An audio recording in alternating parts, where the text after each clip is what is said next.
is that you're just helping people on the journey that they're at. So you're not trying to necessarily sell them on anything. You're not trying to convince them of anything. They already identified that need within themselves, and you're just trying to help them get to the next level. And I love to do that with content. And one of the things that really resonates with me is inbound marketing, which is a school of thought that I think Seth Godin started a few years ago, or almost like a decade ago, I think now. But when he talked about marketers tell stories, like he wrote a book, and it was controversial because it was titled "All Marketers Are Liars," but it's actually "All Marketers Tell Stories." That he was like trying to do a play, and it was quite funny, just like the backlash he got, because it's like liars are bad, but storytellers are good, and storytellers make up stuff. And so kind of like merging the two into that book, it was kind of a fun book to read. So I wanted to start off with why do we tell stories? And the reason that I think it's important to tell stories is because stories help communicate a message in a very simple way. And they help the people listening to kind of understand if they can picture themselves or if they can follow the journey. I feel like storytelling has been around since like probably humans could walk. You go back to when they were drawing in caves and drawing those like little stick figures or ox or whatever it was, that animal that you would see in a cave, to now where we have Netflix and we have Instagram, and we have all these like different devices where they're constantly vying for our attention. And I think the best way to capture someone's attention is with a good story. And the best way to get to stand out as a business in a crowded space is with a good story, a story that makes the person not only understand what you're about, but also like feel something, because humans are we're feeling beings. We like to think we're rational. We like to think a lot of our decisions are made through careful thought and analysis, but studies have shown that people make an emotional decision first, and then they back it up with rational thinking, like, this is why I think it's a good idea, but really I feel like it's a good idea.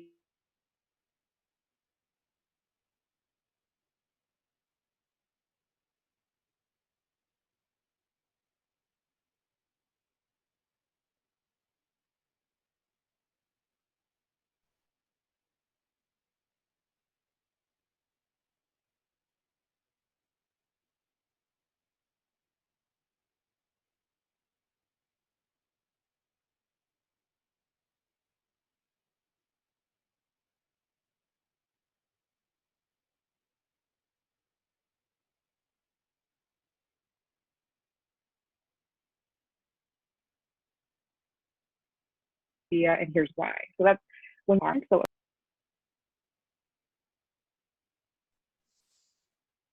oh, I'm back. That's awesome. I don't know what happened there. Can you guys hear me okay? Okay, cool. Yeah, like I don't know if it was my internet. I was like, they just disappeared. Anyway, we're back.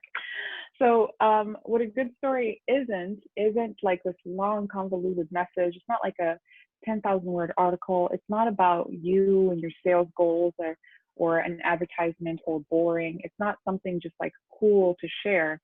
A good story is something that communicates, for your business anyways. A good story is something that communicates what your business is about in a narrative that is memorable for people and helps you stand out. It helps people understand why, because people buy from people they like, they know, they trust, and they also buy when they can understand why you're doing what you're doing. So that's kind of like the bigger picture as to why I think what a good story is and isn't. And I wanted to like take a step to just think about, so how can you use storytelling for your business? We get like, I think there was, when the pandemic started, for example, everybody gravitated towards the story of Joe Exotic, and it was just because it was so crazy. And over, like, I listen to podcasts, and there's podcasts that talk about interesting little cool stories because of like, one example is like Every Little Thing is a podcast, and I like it because it's really short stories about really trivial things, and it's kind of like helps me kind of see how different people's stories are, or different random facts about, like, for example, I think we had one about squirrels or chipmunks a few weeks ago. It was like this woman called in and asked like, what's up with the chipmunks and their nuts? Like, how do they keep up? Is it squirrels? Yes, squirrels. How do squirrels keep track of all their nuts?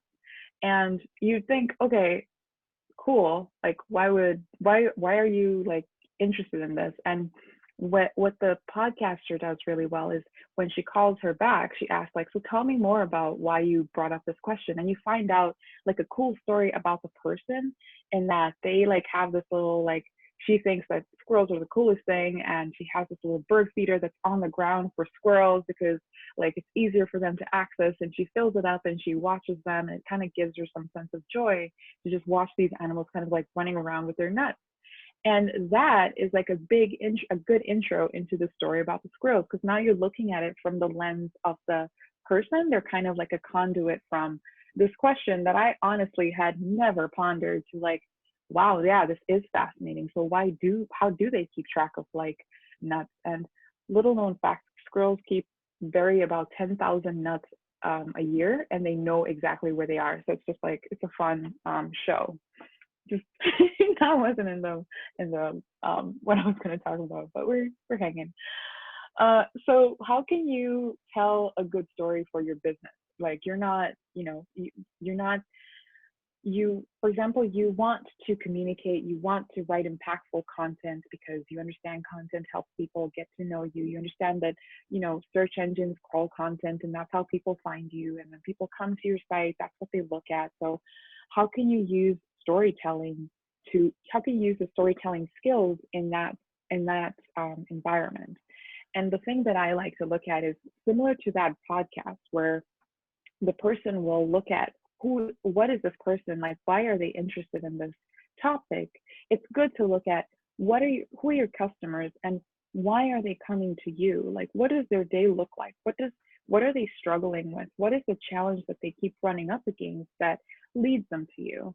And by doing so, you're able to take yourself out of it and look at it from a totally different lens. And that's why I think I think Paul shared an article I wrote about empathy, but that's why I think empathy is such a strong skill for a writer, a marketer, a business owner, because you're able to put yourself in that person's worldview and see things from their perspective, and like help them navigate whatever decision they're trying to make. So if somebody is, I'm just going to pick a random example, but like if you're in a financial services industry, for example, and you're a financial advisor, who are the people that come to you, and what are they struggling with? What does their world look like? And as long as you're able to like put your lens in that framework, you're able to create more compelling story, because then you can say, okay, I'll use myself as an example. In your 20s, you thought that saving money meant having enough money to go on vacation. And now you're in your 30s and you need to start making better financial choices. I love working with people like you because you're motivated and dedicated. And here's how I came to be a financial advisor. And so like, I think starting with the person and starting with the customer that you're trying to speak to can help you just like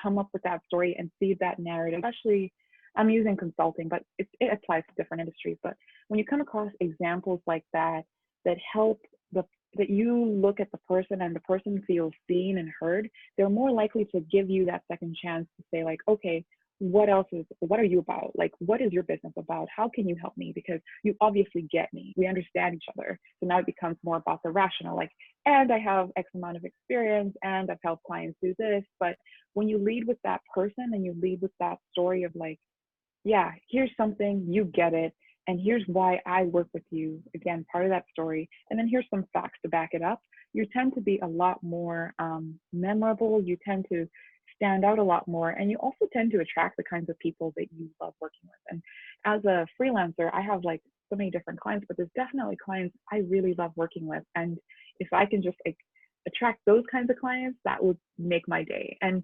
what another skill I'd share, sorry, I'm jumping around a little bit, but another skill I'd share is when you have conversations with customers, kind of keeping just a running tab of the kinds of comments that they say that really stand out to you, because that, when you're trying to come up with that story, when you're trying to figure out how to create that compelling email content or blog content, or even like your website content, you can refer back to those examples for like building that narrative. And you can even like pull some of those examples into your draft, so you have something that you're answering, instead of looking at a blank page and being like, I just have to create something.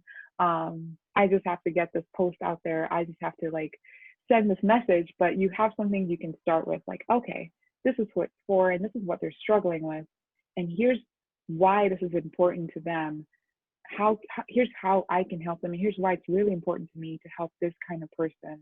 And then here's all the other facts to back it up, to prove them credible. Here's what everybody says about me. You kind of establish all those other supporting content, but you lead with the why, you lead with the story, you lead with the person that you're speaking to. So Paul told me I had only 15 minutes, and that was all I had prepared. I'm happy to like talk more, but I kind of also want to allow dialogue and stuff. Yeah, and feel free if anyone wants to take themselves off mute, we can see that, and you can jump in. We'll make sure we get to everybody's questions, comments as we sift through. But just wanted to open it up at this time. Get your thoughts, pick Daisy's brain a little bit. Let us know what you might be struggling with if you're dealing with content management and storytelling.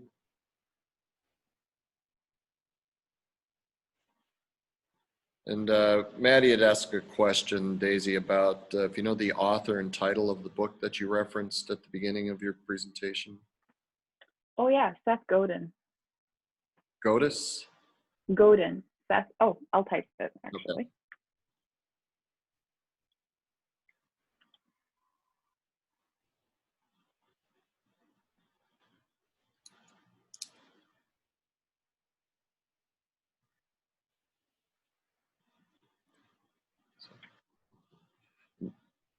Daisy, do you have any good kind of simple examples of how people have repurposed content very easily? So again, thinking you're a small business and maybe a one-person operation with a little bit of help, how can they create repurposed content easily? Okay, so I would say repurposing.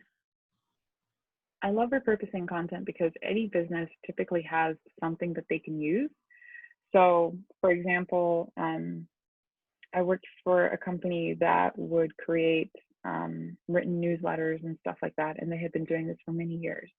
And so, looking at that, we were able to find like, okay, so here's some content we can repurpose into blog content. Here's some content we can repurpose into like a stream of social media posts that we can say like, here's an FAQ, or frequently, like, here's a question that people typically have about motor oil. Let's publish a post about that, like a quick snippet that people can just like consume while they're on Facebook, for example, or on Instagram, that doesn't require them to read the whole story. So I think looking at, if I understand correctly, how do you repurpose content? I'd say look at all the content you produce and don't limit yourself to just blog or email content. Don't just limit it to stuff that the marketing department produces. There's probably stuff like, sometimes you come into industries where there's like an internal, like, here's all the background information about this industry, or here's stuff you need to know about, for example, motor oil or something like that. There's probably opportunities to repurpose some of that. And my other favorite tactic is to look at trade publications and what they publish, or magazines, and see what types of content they're creating that you can recreate, or you're not necessarily copying what they're writing, but you can write around. That also like makes the whole process of coming up with content or finding content opportunities a little bit easier. And I know you have experience with podcasts. Can you maybe just share a little bit about how podcasts may value a small business? Yeah. I think businesses can use podcasting to establish the credibility in an industry. So I'm blanking on examples, but I know many marketers especially are good at this. So they will pick an industry that they want to go after, and they will start interviewing experts within that space as a way to, one, build relationships. So when you ask somebody to come on your show, you have some sort of dialogue, they get to know you, you follow each other on social media, for example, you kind of establish a baseline relationship. But it can also be a good way to establish authority, because people will associate your brand with as an authority in this topic because you're creating content around this topic. But it doesn't have to be you creating the content. It could just be you having people on your show that are doing cool things in the space, or that have a cool story to share, and that will help you kind of like be like your bridge into establishing authority for yourself as well. Okay. Thanks. Mm-hmm. And again, feel free to take yourself off mute if you have questions, comments. I know, Daisy, we have some marketing agency people here today as well. So, Yeah. they live the same challenges and opportunities and struggles that you do. And Hey, Paul. Yeah. Hey, I have a question for Daisy. So what about is there like a time frame on repurposing content? Like, for instance, say if I have content that I may have done 10 or 11 years ago, and now I want to repurpose that and put it in a video or something on social media. Is there a certain time frame that you want to kind of keep it within 5 years or so, or does it really matter? Doesn't matter. I think one of my favorite examples is, as long as the information is still relevant, as long as it's something that, especially like evergreen content, as long as it's something that people are still wondering about, no time frame. It's actually one of my favorite tactics, especially like when creating, for example, blog content, is looking at the content that's doing really well and then coming back to it and like making it better and republishing it. And a lot of for example, I worked on like managing a company blog, and a lot of our solid year after year, month after month traffic came from like 20% of our posts. And we didn't know, if we publish new content, that's always good, but we didn't know what would perform really well as we were creating it. But we knew that this 20% was really like carrying the lion's share of all the traffic. So what we did is we just go back and we just make it even better. So if we started off with like a blog post, we'd go into more details about a topic, or we would add a video that explains it for people that like to watch video. And then we would like chop it for different pieces or for different uses. We'd continue to use it in our onboarding. Like if we had an email onboarding, we'd use that content in our email onboarding. So as long as the content that you have is answering a question that people still have, there is no timeline. And I actually think it's better to use something you've created, because then you can always make something better, and it's a lot easier to tackle something that already exists versus creating something from scratch.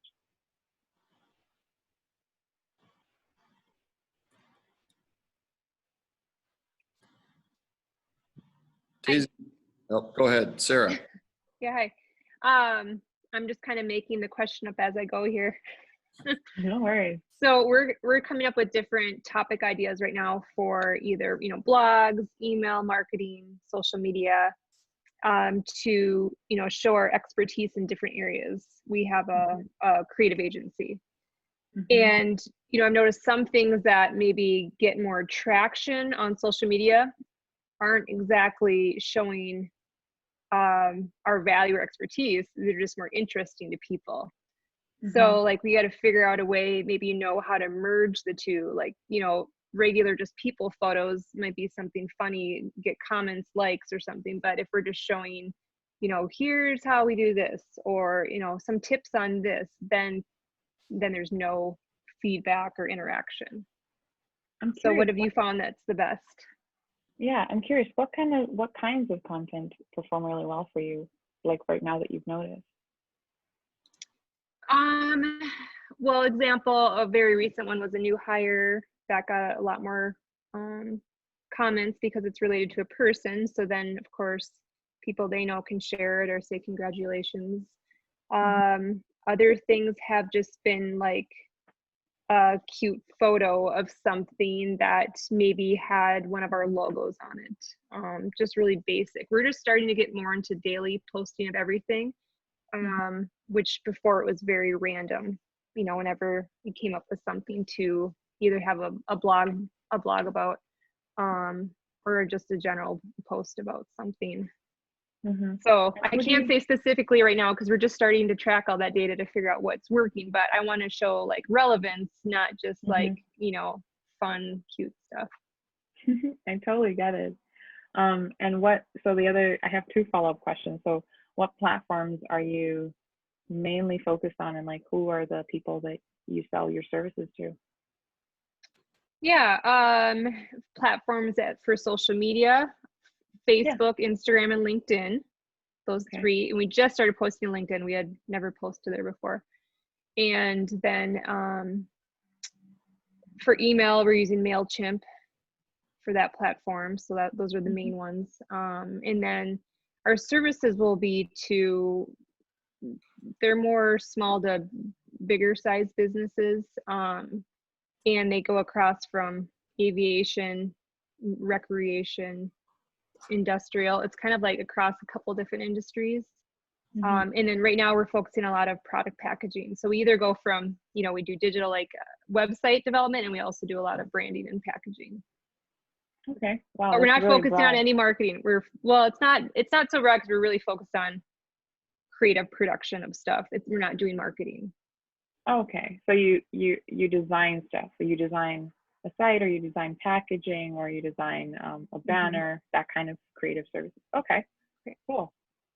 It sounds like I totally support being active across all platforms, but it sounds like you have different audiences on each of these platforms. So your Facebook and Instagram audience is probably most likely to be that small business shop that has like maybe a couple people that are familiar with marketing or doing the marketing themselves, and so they're more likely to be active. Small businesses tend to be more active on Facebook because that's also where their audience is. They serve like the local area, so they're active on there because their customers are on there, so you're hence active there. And then I'm guessing LinkedIn is more of your like aviation and I blank on some of the other industries you mentioned. Yeah, well, but, I like, can that's define the a little bigger. more if you're like looking at the person. So we are trying to target like a marketing director, not the business owner anymore, just the marketing director.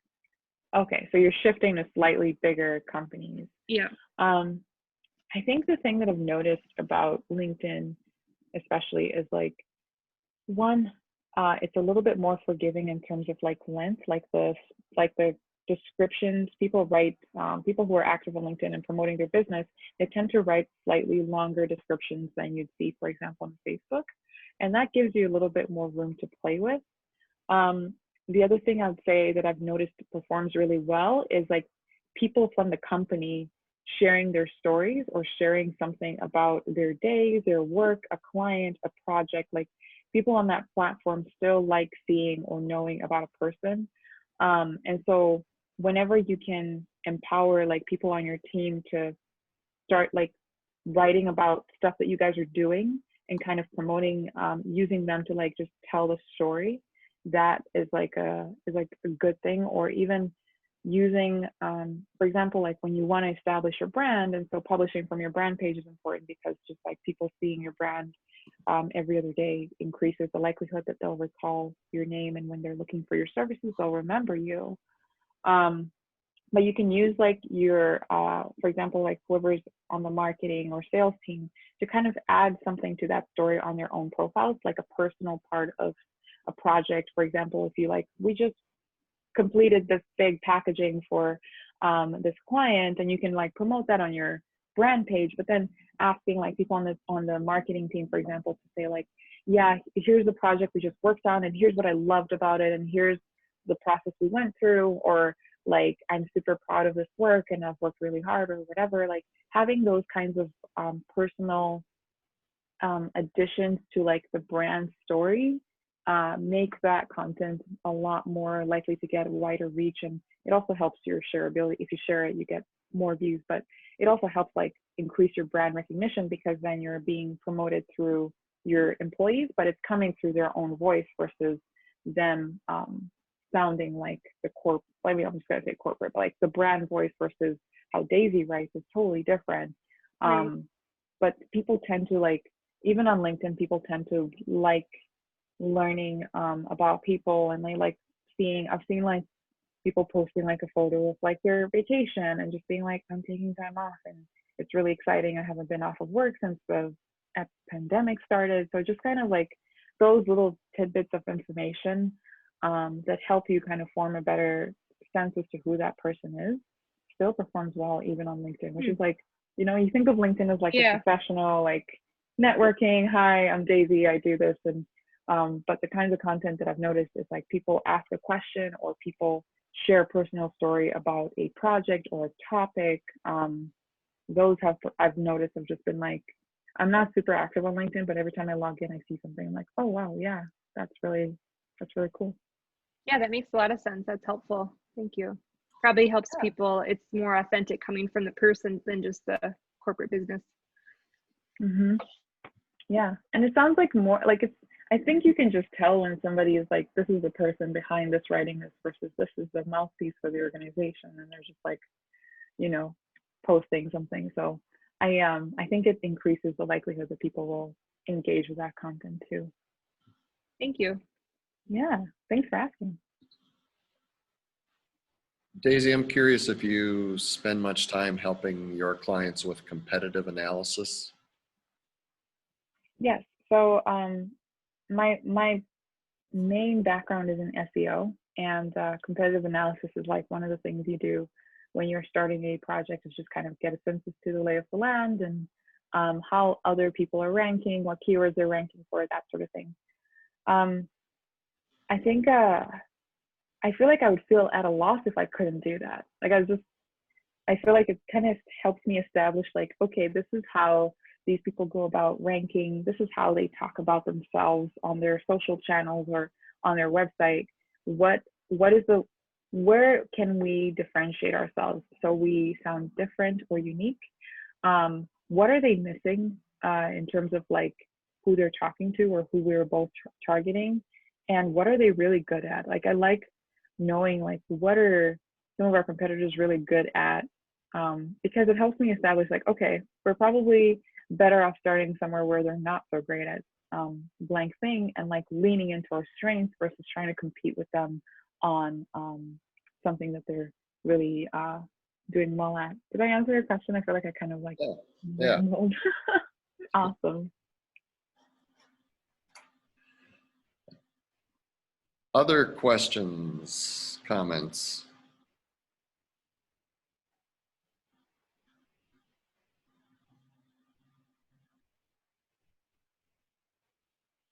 I think one thing, Daisy, you know, we're obviously dealing with in the pandemic is just, you know, small businesses that are just fighting to take on the challenges every day and not feeling like they have the time to produce good content, time to do storytelling. Are there things that we can do as kind of a group or through supporting them and helping them through that process or encouraging them to do so?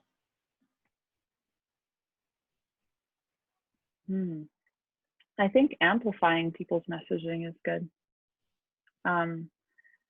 Anytime I can share someone else's thing that they're doing really well that I enjoyed seeing or reading, I try to do so.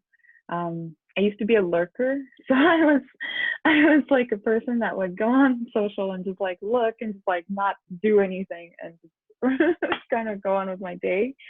And I've realized that it's nice, like as a person creating the content, it's nice when people are like, yeah, you're doing great, or I saw that thing you wrote about and I loved reading it. Like just even those like little beats of like, you're good job, keep going. I feel like it can really help a person, like especially right now. I think I've had all sorts of like ups and downs as the pandemic. The last several months has been a whirlwind, and just like those little like, you know, keep going, and you're like, or just like sharing stuff. I think I saw Colette, I don't know if she's on the call, I believe. Yeah, Colette shared a quote from from a piece I wrote, and I like just like loved seeing that. It just like it made me so happy. Just like randomly stumbling on these kinds of like props in the wild is really cool. And I think especially like as a co-working and like a incubator for creativity and small businesses in the area, just like promoting and highlighting and championing the people that are doing cool stuff or are creating stuff can be really helpful.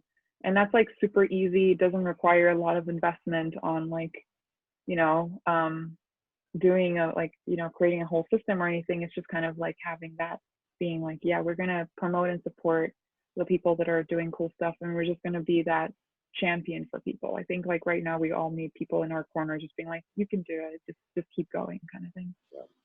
Good ideas. Just kind of personally curious, as you're sorting through your clients, do you take the opportunity to say no to many of them along the way? Yes. Yeah. So when I'll tell you guys a story, a little bit of a story here.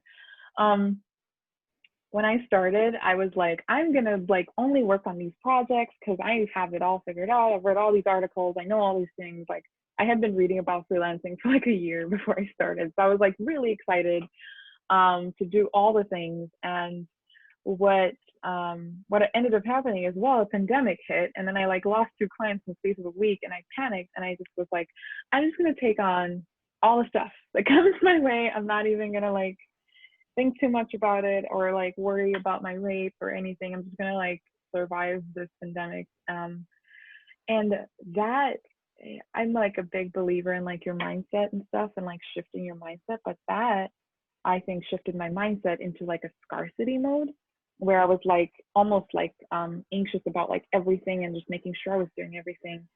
And that hasn't led to a lot of good things for me. I think one of the things that was helping me in the beginning was I was like very clear about who I was looking for, and I was just like focusing on them, trying to serve too many different types of people and trying to do too many different types of projects has actually hurt me in that I'm not doing my best work. I'm not my most creative. Like kind of creativity requires some vulnerability to just like say, I don't know if this is going to work, but I'm going to try it. And I'm not creating that like sort of like environment for myself. I'm mostly just like going from like task to task and stuff. So I have an email drafted today that I'm going to send to just like turn down a project. And I've started saying no to projects and just being like, yeah, this is what I'm really good at. And also like, this is what I actually enjoy doing. And I don't know about you guys, but I feel like I can always, like, this is like being a business owner or being a small business or being a freelancer is always like a risk. There's that very real, like, this could not work. But if I'm taking that risk, I might as well take it for something that I enjoy. And so that's been something I've like learned, like just all the articles talk about it, specialize and pick an audience and focus on them. And yeah, I failed at that. And so I'm kind of changing gears and going back to where I started. Well, good for you. And how can people best contact you? So I'm on LinkedIn, I'm on Twitter, and also my site, hiredaisy.com. There's a contact form. That's probably actually the easiest way because I don't check my social feeds as much during the day, but yeah, I respond to that. So there's a contact form on there. That's probably the easiest way to get a hold of me, honestly. Mm-hmm. And also, do you have any advice, Daisy, for maybe like young adults, college students who might be interested in entering marketing or SEO fields in the future?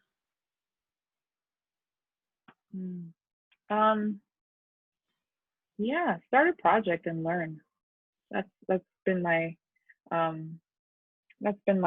thing. Is just every time even like I mentioned the little long story about freelancing, but every time I just like start doing the work, I learn so much more from whatever it is I'm trying to tackle than I would if I was just reading content or just like approaching workshops and stuff. And to kind of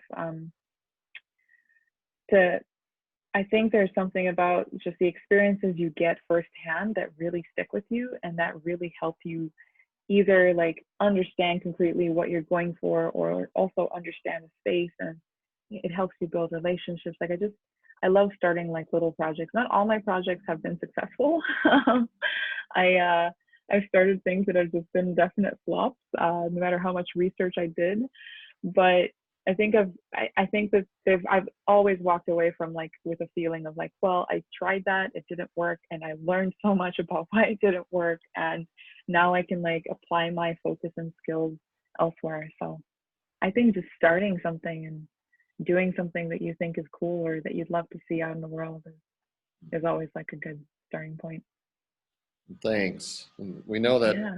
post-pandemic, we are certainly going to get you back to Bemidji and have a larger interactivity and introduce you to the group. But we do So appreciate. is this like everybody that works in the co-working space? No, this is just a kind of a collection of people from the university, the community, the Greater Bemidji, Launchpad Co-working, just kind of a hodgepodge.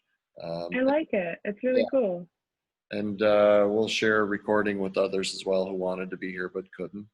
And again, we have a few minutes if anybody does have any questions, but also want to be respectful of everyone's time. I always like love learning about what podcast people are listening to. Like, what are some cool? So like, I'd love to hear that if anyone has any they'd love to share. Sarah, are you listening to a podcast currently? I still listen to Jason Swank. Even though you hear a lot of repetitive stories. Sorry, I didn't catch that. What? Jason Swank, Swenk. Okay. He works with a lot of agency owners. So it's different people, different owners going on there and giving advice for different services that they offer. What else? Yeah, there's always something. Let's see. What about anyone else on the call? Tiffany, listen to anyone? Oh, great question, Colette. Colette turned the question on me. So Colette asked, do you have any podcasts you recommend, Daisy? Yes, I do. Let me just pull them up. And the Jason Swank one is under, the title of it is Smart Agency. Okay, that's good. I'll save that. Okay, so I have like, I'll share like a few that I'm like, I like, but just the style of this podcast. So the Minimalists, they are a small duo that, you know, sold everything. They live like a version of me that I'd like to think I am, but I really am not. But they sold everything. They moved to this little tiny house and they started writing. The guy had always wanted to write, so he started writing about minimalism, and it just like became the thing that they do. And so now they have a podcast, and they have different guests on there, and it's just like a totally different, I like to challenge like myself to see different people's perspective, and it's a totally different perspective from like how I live my life and how they view things, and that's been really cool. The other one that I really enjoy, I'm like just scrolling through, Clients from Hell. I think it's hilarious, but it's created for freelancers and agency owners that working on different projects, and it's really more like a talking shop kind of podcast where people are talking about like, this is what I learned, or this is a thing I use, and some of them have been like, this is how I rate my services, and this is why it works for me, and stuff like that. So I'm a big fan of that podcast. I love Get Together. It's a community building podcast, and the reason I love Get Together is the people who host the show. One person was from Instagram, and the other person was from I forget, but they built like they were part of companies that build communities, and that's how these companies have been successful. And they bring people on, like they research how community is built and developed, and they bring people on to talk about how they're building communities. And what I think is really cool is that I think communities are like the thing that is almost like undervalued or doesn't get talked about as much, like in terms of like marketing tactics, building a community of people that are really excited about your stuff or that gravitate towards you, or like, that's why I was saying it's really cool that Paul does this work of like bringing in together a collective of people, because it kind of creates that sort of like, here's people you can talk to, here's people you can like lean in on, here's people that will root for you when they see your stuff out in the wild or in social media. So it's like I think community building is really key, especially now that we're all like, you know, social distancing, feeling probably a little bit isolated and stuff. Like having those really strong communities can be, I think it's like a skill that every marketer should kind of like work at. So mildly working on it, because like we said, I'm a lurker, so it takes a while to like become the person that's active. The other one I'd recommend is Audience. It's for people who are trying to like understand how to start podcasting. So it's kind of like a back end to here's how to build a podcast. Here's all the things you need to think about and consider. I love like just kind of learning from that. The startup chat is like these two guys just kind of pick a question and they riff on the question, and they've both built like successful companies. So they're like always tackling like a sales or marketing related question. And I'll do one more. Which one will I share? I think Every Little Thing, because it's so cute. But you know, someone calls in, asks the question, and the host will find an expert on that answer, and the editing is like amazing. Like now that I've dabbled in podcasting, just like knowing how much work editing is like amazing that they're able to like they record this interview and then they call this person and they have this conversation and then they play like when they're playing the podcast, it's almost like these people are having a conversation, and I'm just like mind blown.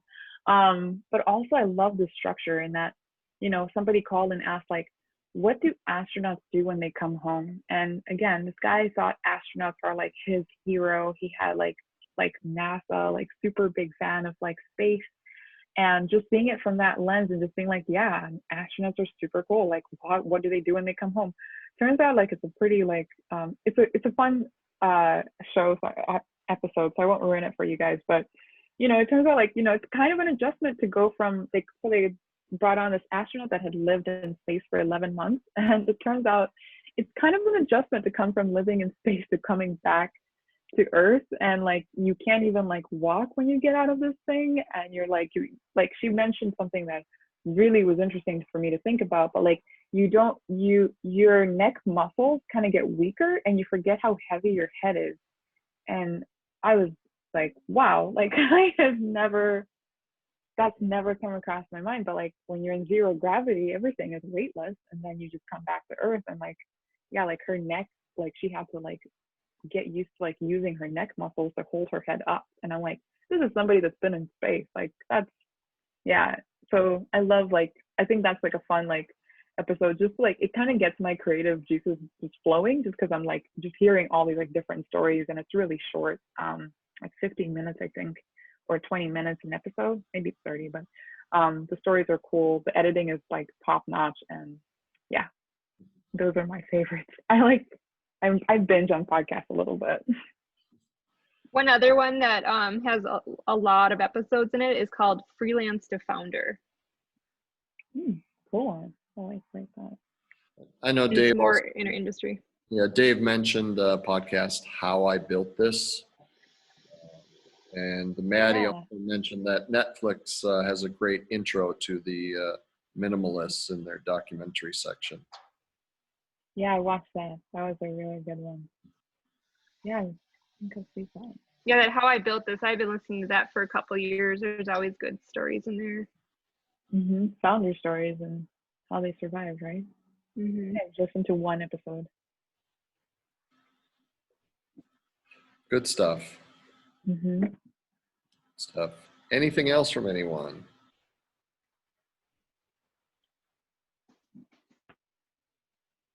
We appreciate you taking the time, Daisy, to share your insights with us. Yeah, no problem. This was fun. I loved it. It was just like a chill hang. I love casual like hangouts and stuff.